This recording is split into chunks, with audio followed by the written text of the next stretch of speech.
आपको ये 31 मार्च से पहले करना पड़ेगा अगर आप अपना टैक्स बचाना चाहते हो या इवन जीरो टैक्स पे करना चाहते हो। मान लेते हैं आपके पास स्टॉक ए है जिसमें आपने 1 लाख का प्रॉफिट बुक किया है, वहीं पे आपके पास स्टॉक बी है जिसमें आपको 60,000 का नुकसान हो रहा है। नाउ बिकॉज मार्केट ऑलरेडी बहुत ज्यादा गिर चुका है, आप इसे होल्ड करके बैठे हो। अब अगर आप पूरा 1 लाख का प्रॉफिट दिखाते हो तो इस पे ऑब्वियसली आपको टैक्स पे करना पड़ेगा, which will be 20% assuming this is your short term gain.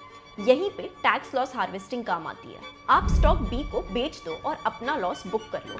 ऐसा करने से आपका नेट टैक्सेबल इनकम 40,000 हो जाएगा, जिसपे आपको सिर्फ और सिर्फ 8,000 का टैक्स पे करना पड़ेगा, जो पहले 20,000 का था, यानी 12,000 रुपीज की टैक्स सेविंग। अब अगर आप चाहो तो अगले ही दिन वापस से स्टॉक बी को रीपर्चेज कर लो, but you need to be very careful here.